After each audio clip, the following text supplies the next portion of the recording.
60 రోజుల్లో మీతో ఇంగ్లీష్ అద్భుతంగా మాట్లాడిస్తాం. వెంటనే కాల్ చేసి జాయిన్ అవ్వండి. నమస్కారం. మనం శ్రావణ మాసంలో ఉన్నాం. శ్రావణ మాసం లక్ష్మీ మాసం అయినే చెప్పుకున్నప్పటికీ సర్వదేవతా మాసంగా కూడా చెప్పుకోవాలి.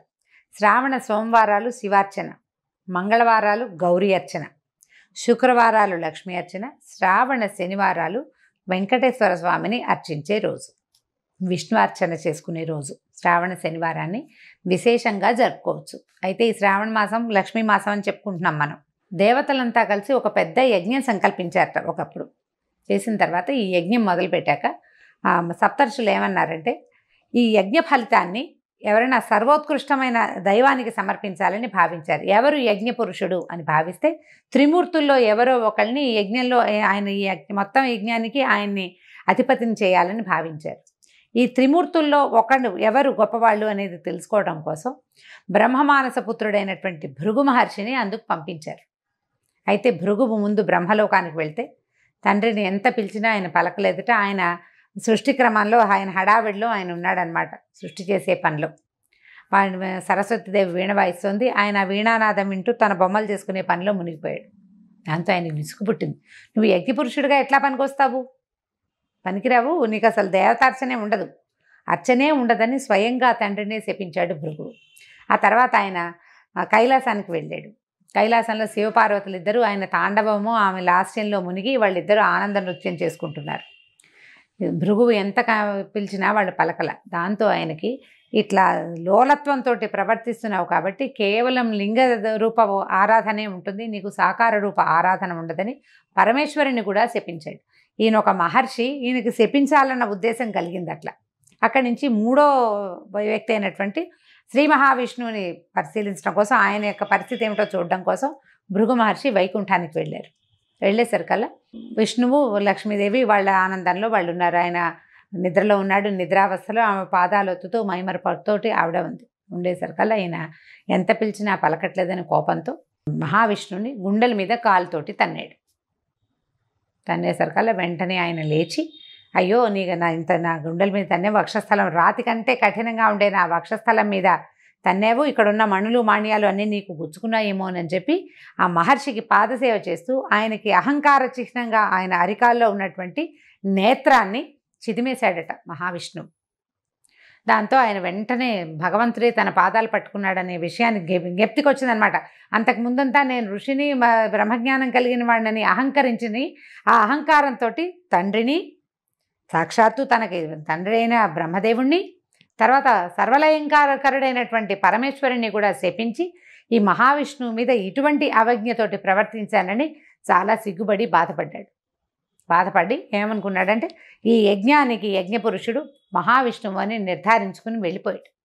నిజానికి భృగు మహర్షి ఒక కల్పంలో మహాలక్ష్మికి తండ్రి, ఆమెను భార్గవి అంటారు. ఈ కల్పంలో ఈవిడ క్షీరసాగరం నుంచి ఉద్భవించిందనమాట. ఆమె కోపం పట్టలేకపోయింది. ఆయన నిన్ను తంతే నా స్థానమైన హృదయాన్ని తన్నాడు, నన్ను హృదయంలో పెట్టుకుంటానన్నావు నువ్వు, ఆ స్థానంలో తన్నాడు కాబట్టి నేను నీతోటి ఉండను, ఈ అవమానాన్ని నేను సహించలేనని వెళ్ళిపోయింది. పిల్లలు ఆయన మన కుమారుని వంటి వాడు, శిశువు, మన శిశువు తంతే మనం కోపం తెచ్చుకుంటామా అని విష్ణువు బతిమలాడినా ఆవిడ ఒప్పుకోలేదు. నా శిశువైనా సరే నన్ను తనడానికి వీల్లేదని కోపగించుకుని వెళ్ళిపోయింది.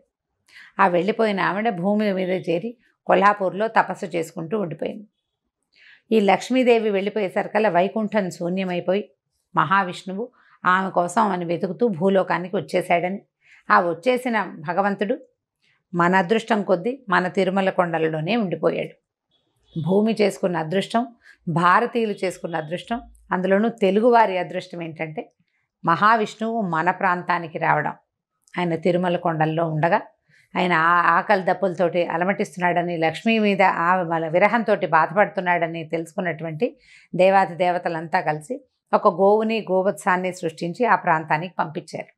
ఆ కాలంలో రాజుగా ఉన్న ఒక చోళ రాజు రాజ్యం చేస్తూ ఉన్నాడు ఈ ప్రాంతానికి. లక్ష్మీదేవే స్వయంగా నాథుడు బాధపడుతున్నాడని ఈ ఆవుని దూడని తీసుకొచ్చి రాజుకు అప్పచెప్పింది. ఈ ఆవు దూడ చాలా సర్వలక్షణ సంపన్నంగా ఉన్నాయి, కానీ రోజు ఆ గుట్ట మీదకి ఎక్కి ఆ గుట్ట మీద ఉన్నటువంటి పుట్టలోకి పాలు జారవిడిచి వచ్చేసేది ఆవు.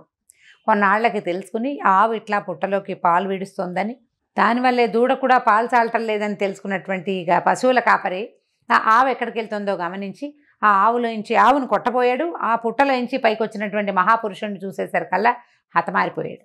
చోళరాజును కూడా భగవంతుడు శపించాడు. కళ్ళు పోతాయి నీకు, నీ ప్రాంతంలో ఇలాంటి పని జరిగింది కాబట్టి. అయితే అప్పుడు కొంచెం దెబ్బ కూడా తగిలింది మహావిష్ణువుకి. ఆ తర్వాత ఆయన తిరుమల కొండల మీదే వెంకటాద్రి మీదే వకుళమాత ఆశ్రమానికి చేరాడు. లక్ష్మీదేవి యొక్క అంశ పద్మావతీదేవిగా ఆకాశరాజుకి దొరికింది.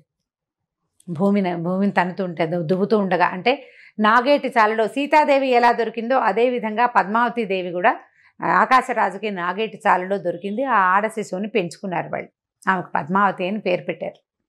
ఈ తర్వాత కాలంలో ఈ వెంకటేశ్వర స్వామి మన మహావిష్ణువు కొండల మీదకి వెళ్ళటంతో శ్రీనివాసుడు అనే పేరుతోటి అక్కడ ఉండటం మొదలుపెట్టాడు వకుళమాత ఆశ్రమాల్లో. ఆ తర్వాత కాలంలో ఆయన పద్మావతీదేవిని చూడడం, ఆమె ఎందున్నటువంటి లక్ష్మీ అంశకి ఆకర్షితుడయ్యి ఆమెని వివాహం చేసుకుంటానని చెప్పడంతో వకుళమాత స్వయంగా ఆకాశరాజు దగ్గరికి వెళ్ళి పద్మావతి శ్రీనివాసుల కళ్యాణం జరిపించింది. ఆ తదనంతరం లక్ష్మీదేవి అక్కడికి వచ్చేయటం, పద్మావతి లక్ష్మీదేవుల తాలూకు సంవాదంలో భగవంతుడు సాలగ్రామ రూపిగా అక్కడ శిలాస్వరూపంగా ఈ తిరుమల కొండల మీద వెంకటాద్రి మీద వేంచేసి ఉన్నాడు. అయితే ఇలా వెంకటాద్రి మీద వేంచేసి ఉన్న వెంకటేశ్వర స్వామికి మనం శనివారము వెంకటేశ్వర దినంగా భావిస్తాం. మనం నమ్ముతాం ఖచ్చితంగా. శనివారం నాడు ఉపవాసాలు ఉంటాం వెంకటేశ్వర స్వామి కోసమే. శనివారం నాడే కాలినడకన దేవాలయానికి వెళ్ళాలనుకుంటాం. వెంకటేశ్వర స్వామి దేవాలయానికి తప్పకుండా వెళ్తాం.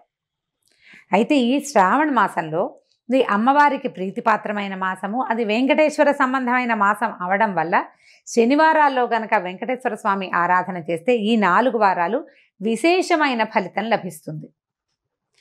ఎట్లా భగవంతుడు వెంకటేశ్వరుడుగా మారి దశావతారాలలో లేనిటువంటి ఈ అర్చాస్వరూపము మనకి భూమి మీద ఈ కలియుగానికి మన కోసమే అవతరించిన కథని ఒక్క మాట జ్ఞాపకం చేసుకుని స్వామికి చలిమిడితోటి దీపారాధన కనుక చేస్తే చాలా అఖండమైన ఫలితం లభిస్తుంది. మనం చేసే ఈ శ్రావణ మాసపు దైవారాధనలో లక్ష్మీ అమ్మవారి ఆరాధన, శివారాధనతో పాటుగా ఇలా వెంకటేశ్వర స్వామి ఆరాధనని కూడా భాగంగా చేసుకోండి. మిగిలిన రోజులు కుదరకపోయినా శ్రావణ మాసంలో శనివారాలు 4 శనివారాలు ఒక పూట భోజనం, పగలు భోజనం చేసి రాత్రి భోజనం చేయొద్దు. దాని విధి అదే. అన్నం తినకుండా అన్నాన్ని తద్భిన్నం ఏదైనా తినచ్చు. దీపారాధన చేయటం, చలిమిడితోటి ఆవు నెయ్యి, బెల్లము, బియ్య పిండి కలిపి చలిమిడి చేయటం. ఆ చలిమిడిలో చక్కగా గుండ్రంగా ఉండలాగా చేసి దాంట్లో కొంచెం గొయ్యి చేయటం అన్నమాట. లోపలికి కొంచెం నొక్కి అందులో కొంత ఆవు నెయ్యి వేసి దీపం పెట్టడం. ఈ దీపారాధనతోనే స్వామికి ప్రసాదంగాను దీపంగాను సమర్పిస్తామన్నమాట. దీపారాధన అయిన తర్వాత ఆ చలిమిడిని ప్రసాదంగా స్వీకరించడం. పగలు భోజనం చేయొచ్చు, రాత్రిపూట భోజనం చేయకూడదు. ఈ 4 శనివారాలు ఇలా చేయటం వల్ల శ్రావణ మాసంలో మనకి అమ్మవారి కరుణతో పాటు అయ్యవారి తాలూకు కృపాకటాక్షాలకు కూడా మనం పాత్రలు అవుతాం. 4 వారాలు ఉన్నాయి. తొలి వారం కుదిరినా కుదరకపోయినా తర్వాత వారాలైనా చేసుకోవచ్చు. కుదిరిన వారు తప్పకుండా ఈ కథని స్మరించటము, ఇది చేసుకోవటము. అంత పెద్ద చలిమిడి పెట్టకపోయినా చిన్నగా కొద్దిగా చలిమిడి చేసి కూడా దీపారాధన చేసుకోవచ్చు. దీపారాధన చేయటం, వెంకటేశ్వర స్వామికి సంబంధించినటువంటి స్తోత్ర పాఠాలు ఏవైనా చదువుకోవటం, ఆయనతో పాటు లక్ష్మీ అమ్మవారి స్తోత్రం కూడా ఒకటి చదవటం. దీపారాధన చేసాం కాబట్టి ముందు తర్వాత ప్రసాదం, నైవేద్యం, వడపప్పు, పానకము, అరటిపళ్ళు, మీ ఓపిక. పాయసం చేస్తాం, పొంగల్ చేస్తాం, అన్నీ కూడా చేసుకోవచ్చు. అవేవి చేయకపోయినా 2 అరటిపళ్ళతోటి కూడా మనం నైవేద్యాన్ని పూర్తి చేసుకోవచ్చు. పగలు భోజనం చేసి రాత్రి ఉపవాసం ఉంటే మర్నాడు పొద్దున్న మామూలుగా భోజనమే చేసేయచ్చు. దానికి ఇంకా నియమం ఏమీ లేదు. ఈ ఆలోచన చేయండి. కుదిరితే ఒక్క శనివారమైనా చలిమిడి దీపారాధన చేయండి. అది ఇంటికి మంచిదని, చలవని చెప్పబడుతోంది. నమస్కారం.